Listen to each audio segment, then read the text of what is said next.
Hello everyone and welcome back to my video.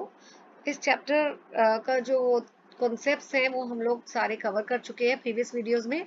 आज कुछ important questions या case study based questions I will be taking up today. Let's start with question number 1। T is mainly produced in Assam while cotton in Gujarat and Maharashtra, but they are required for consumption in different parts of the country. अब T जो है वो grow तो कहीं और हो रही है, कॉटन भी कहीं और ग्रो हो रही है, लेकिन कंजम्पशन जो उसकी डिमांड है वो किसी और पार्ट से आ रही है कंट्री के। ठीक है, तो बताइए कौन। This is called as hindrance of place. Hindrance of place का मतलब क्या है कि प्रोडक्शन कहीं और हो रही है गुड्स की, और कंजम्पशन यानी कि डिमांड कहीं और से किसी और प्लेस से आ रही है। तो ये place it is called as hindrance of place. ठीक है, अब आप ये देखिए हिंड्रेंस ऑफ प्लेस कैसे रिमूव्ड हो सकता है।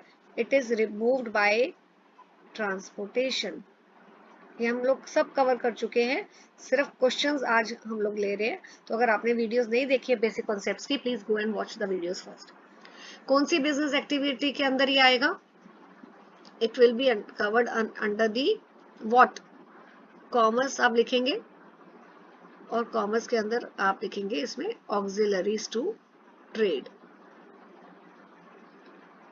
राइट नाउ हमें यहाँ पे कुछ केसेस दिए हैं और उसको आइडेंटिफाई करना है कि ये बिजनेस है या प्रोफेशन है या एम्प्लॉयमेंट है। A person repairing motorcycle on road side. अब देखिए ये जो है is not working for others, किसी के अंडर काम नहीं कर रहा, किसी के लिए काम नहीं कर रहा ये आदमी। वो रिपेयर कर रहा है। तो कोई भी काम हो, चाहे वो छोटा हो बड़ा हो, इट डजेंट मैटर। अगर वो काम आप किसी और के लिए नहीं कर रहे हो, अपने लिए कर रहे हो, so that is classified under business. यहाँ आंसर देखिए लिखा हुआ है बिजनेस। डॉक्टर, डॉक्टर तो प्रोफेशनल है, तो it he comes under profession, it comes under profession. Right now salesman, salesman किसी और के लिए काम करता है तो it comes under employment. Advocate भी प्रोफेशन। हॉकर सेलिंग टॉयज, तो ये भी अपना काम कर रहा है, किसी और के लिए काम नहीं कर रहा, तो business. Anand Pal is advocate profession. Vikram is manager, manager है कि किसी और की कंपनी मैनेज कर रहा है, तो it comes under employment. Then Vinayak sell mobile phones, but अपने लिए नहीं, अपने इसका अपना काम नहीं है, he is selling on behalf of employer, तो एम्प्लॉयमेंट के अंदर आ गया ही। Angad working as labour, so ये एम्प्लॉयमेंट है। Rahul running a shop to sell stationery items, अब ये किसी और के लिए नहीं बेच रहा, he is selling the items on his own for his own, so it comes under business. Now question number 3, ये देखिए ऑर्गेनिक टी जो है एक सिंगापुर बेस्ड कंपनी है जो टी इंपोर्ट करती है इंडिया से। ये एक कंपनी है,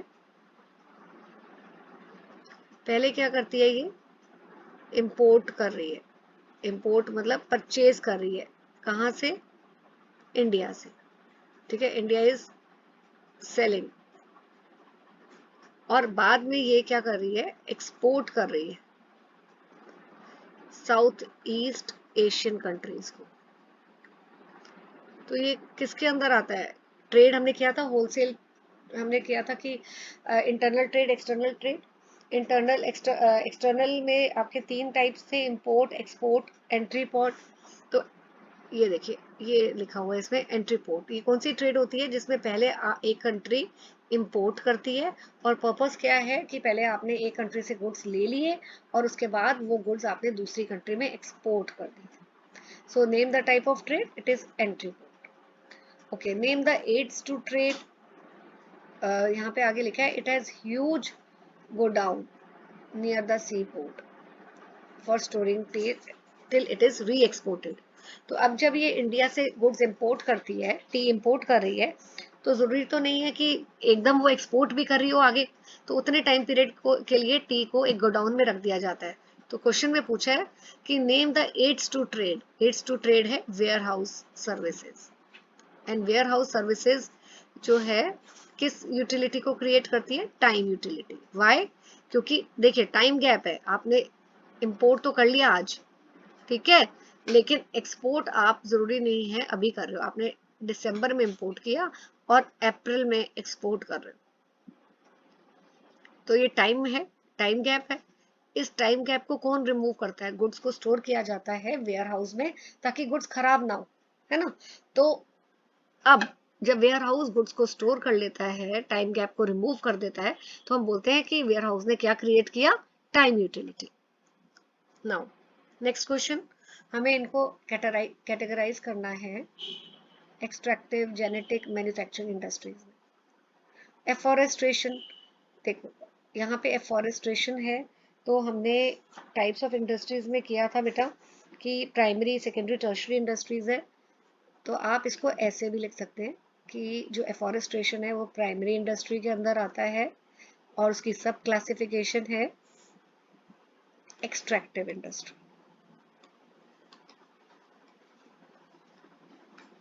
तो this is a better approach to write the answer.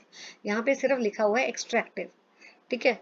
If I have to write the answer then I will write it in this form, कि मैं पहले लिखूंगी एफॉरेस्ट्रेशन जो है, पर इस पे क्वेश्चन में डायरेक्टली बेटा पूछा हुआ है तो आपको लिखने की जरूरत नहीं है, राइट। यहाँ पे बोला ही है कि आप इसको एक्सट्रैक्टिव, जेनेटिक, मैन्युफैक्चरिंग में कैटेगराइज करिए।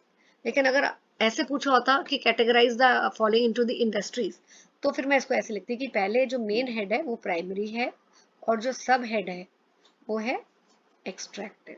अभी इसमें आपको क्लियरली बोला है कि आपको सिर्फ इन तीन में क्लासिफाई करना है, तो हमें फिर मेन हेड लिखने की जरूरत नहीं है, जैसा पूछा वैसे ही अटेम्प्ट करिए क्वेश्चन को। कॉटन टेक्सटाइल्स मैन्युफैक्चरिंग के अंदर आता है, ठीक है, ये मैन्युफैक्चरिंग के अंदर आता है, ये आपका एक्सट्रैक्टिव के अंदर आता है। डेयरी फार्मिंग, डेयरी फार्मिंग जो है वो जेनेटिक के अंदर आता है बेटा, है ना। शुगर इंडस्ट्रीज ये भी मैन्युफैक्चरिंग के अंदर आती है। नर्सरी ये आपका जो है जेनेटिक के अंदर आता है, और माइनिंग आपका एक्सट्रैक्टिव में आता है। तो ये सारा डिटेल हम कर चुके हैं कि मैन्युफैक्चरिंग इंडस्ट्रीज कौन सी होती है, एक्सट्रैक्टिव कौन सी होती है, जेनेटिक कौन सी होती है। नहीं आपको पता है तो प्लीज कॉन्सेप्चुअल वीडियोस में जाइए, first watch that video, clear your concepts and then attempt the questions, otherwise ऐसे क्वेश्चंस आप नहीं अटेम्प्ट कर पाएंगे। Now next question, rising heights wants to expand and grow.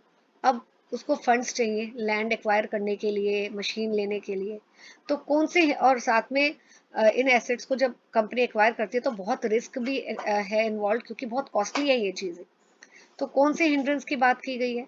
Funds, एक फंड्स मिलना बहुत बड़ी प्रॉब्लम है, बहुत बड़ा हिंड्रेंस है।